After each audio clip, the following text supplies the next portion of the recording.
Assalamualaikum warahmatullahi wabarakatuh. Apa kabar semuanya? Kembali lagi dalam kisah sejarah peradaban Islam. Setelah kita membahas perkembangan dinasti Bani Umayyah di video sebelumnya, kali ini kita akan membahas dinasti setelah runtuhnya dinasti Bani Umayyah. Lahirnya dinasti Bani Abbasiyah pada tahun 750 Masehi diawali dari kemenangan Abu Abbas As-Saffah dalam sebuah perang terbuka melawan Khalifah Bani Umayyah yang terakhir, yaitu Marwan bin Muhammad. Berdirinya Bani Abbasiyah pada tahun 750 Masehi berarti secara formal semua wilayah kekuasaan Islam berada di bawah pemerintahan Abbasiyah, termasuk semua bekas wilayah Bani Umayyah I, kecuali wilayah Bani Umayyah yang ada di Andalusia. Proses pengembangan peradaban yang dibangun oleh Bani Abbasiyah begitu cepat membawa perubahan besar bagi perkembangan peradaban ilmu pengetahuan. Selama kurang lebih 505 tahun masa pemerintahannya, dinasti Abbasiyah telah mengalami pergantian khalifah sebanyak 37 kali.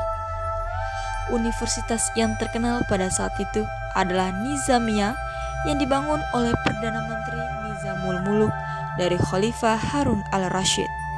Khalifah Harun al-Rasyid terkenal sebagai khalifah yang sangat cinta pada ilmu pengetahuan, baik belajar maupun dalam hal membangun fasilitas belajar seperti sekolah, perpustakaan, menyediakan guru, dan membentuk gerakan terjemahan.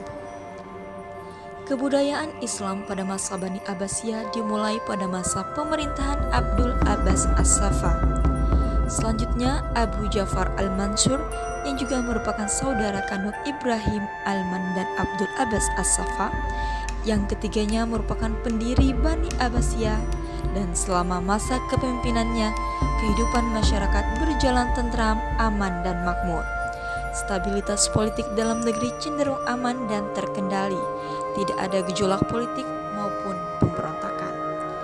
Muhammad Al-Hadi pada masa pemerintahannya, Bani Abbasiyah saat itu sangat stabil dan tidak ada satu gerakan penting dan signifikan di masanya.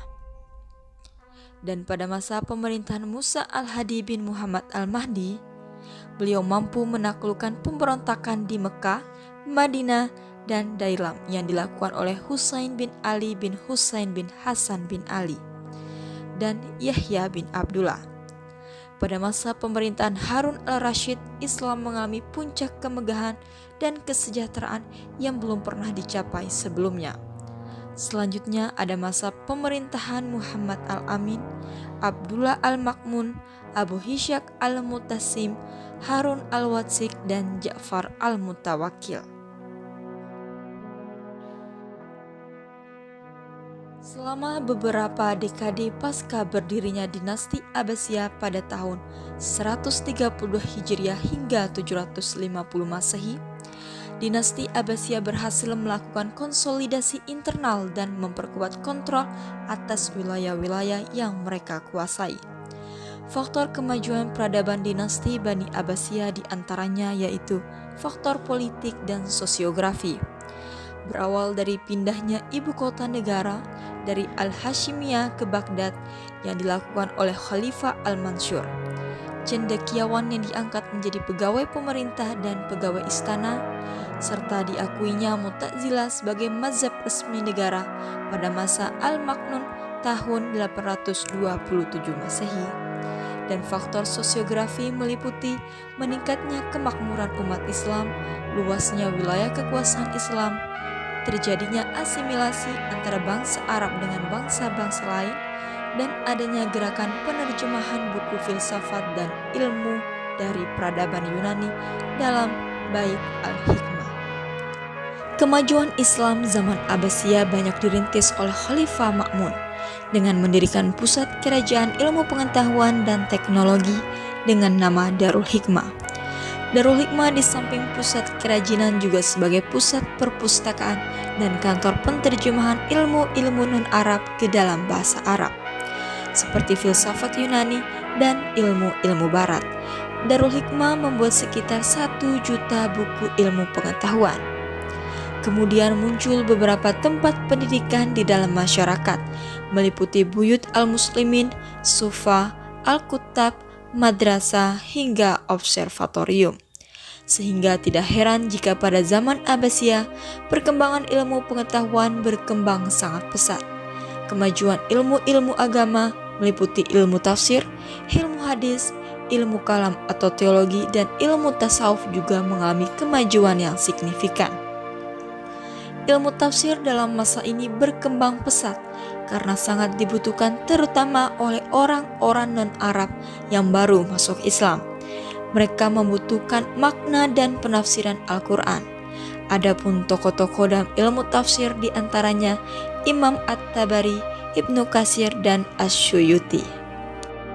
Selanjutnya yaitu ilmu hadis. Pada zaman ini, kajian hadis sebagai sumber hukum setelah Al-Quran berkembang dengan cara menelusuri keontentikan atau tingkat sahihnya hadis. Di antara kitab-kitab hadis yang disusun pada waktu itu ialah kitab hadis Kutub As-Sittah, yaitu kitab hadis yang disusun oleh 6 ulama hadis, yaitu Imam Muslim, Imam Bukhari, Imam Tirmidzi, Ibnu Majah, Imam Nasai, dan Abu Daud.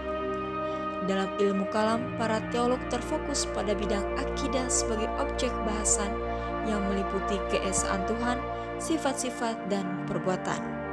Jadi, ilmu kalam atau teologi pada zaman Abbasiyah tidak semata mengembangkan pemikiran agama, tetapi juga mengembangkan pemikiran sosial, politik, baik bidang agama maupun bidang kemasyarakatan yang akhirnya berguna bagi perkembangan dan kemajuan negara. Pada ilmu fikih, terdapat 4 ulama fikih yang terkenal, yaitu Imam Abu Hanifah, Imam Malik, Imam Syafi'i, dan Imam Ahmad bin Hanbal. Untuk ilmu tasawuf di wilayah Abbasiyah dibawa oleh para sufi-sufi terkemuka seperti Al-Qushayri dengan kitabnya yang terkenal adalah Ar-Risalah Al-Qushayriyah, dan Abu Hafs Umar bin Muhammad Sahabuddin dengan kitabnya Awariful Ma'arif. Selain di bidang ilmu-ilmu agama, ilmu filsafat dan sains juga mengalami kemajuan yang sangat pesat. Filsafat berkembang pesat pada Daulah Abbasiyah, terutama pada masa Al-Ma'mun dan Harun Ar-Rasyid. Karena pada saat itu kitab-kitab filsafat khususnya Yunani sudah diterjemahkan ke dalam bahasa Arab. Dalam bidang sejarah, ulama yang terkenal antara lain Ibnu Ishaq, Binu Hisham, Al-Waqidi, Ibnu Qutaibah, dan Al-Tabari. Dalam bidang ilmu bumi atau geografi, ulama yang terkenal meliputi Al-Yaqubi dengan karyanya Al-Buldan, Ibnu Kharzabah dengan bukunya Al-Mawalik wa Al-Mawalik, dan Hisham Al-Ka'bi yang terkenal pada abad ke-9 Masehi khususnya dalam studinya mengenai bidang kawasan Arab. Perkembangan ilmu pengetahuan ditandai dengan berdirinya universitas-universitas Islam di Irak dan Baghdad. Ilmu kedokteran tumbuh dan berkembang pada masa Khalifah Harun Ar-Rasyid pada abad ke-9 Masehi. Hal ini ditandai dengan berdirinya rumah sakit yang didirikan oleh Harun Ar-Rasyid dan selanjutnya berkembang menjadi 34 rumah sakit Islam. Dalam ilmu kedokteran, ulama yang terkenal diantaranya Ar-Razi dan Ibnu Sina. Dalam bidang ilmu kimia, ilmuwan yang terkenal adalah Jabir Ibnu Hayyam yang diberi gelar Bapak Ilmu Kimia Arab karena banyak mengemukakan teori uap, pelelehan, dan sublimasi. Selanjutnya yaitu ilmu astronomi. Ilmu astronomi pada mulanya dipakai untuk menentukan arah kiblat, dan kemudian pada perkembangannya ilmu ini dipakai oleh para pedagang, para pelaut, dan para tentara untuk menyebarkan agama di luar negeri. Dengan ilmu astronomi, sekitar abad ke-7 hingga 9 Hijriah, para pedagang muslim sudah sampai pada negeri Tiongkok melalui laut, mendarat di Pulau Zanzibar, pesisir Afrika, bahkan sampai pada negeri Rusia. Selanjutnya yaitu ilmu matematika. Pada ilmu ini, orang Arab memberikan sumbangan yang besar bagi peradaban manusia dengan menemukan angka Arab seperti yang kita pakai sampai sekarang, yaitu 1, 2, 2, 3, 4, 5, 6, 7, 8, dan 9. Orang-orang Islam di bawah pimpinan Ibnu Haytham dan Al-Khawarizmi membuat teori matematika. Di antaranya adalah teori aljabar, cara menghitung akar kuadrat dan desimal, dan pada perkembangan selanjutnya Ibnu Haytham berhasil menemukan ilmu untuk mengukur sudut yang diberi nama trigonometri.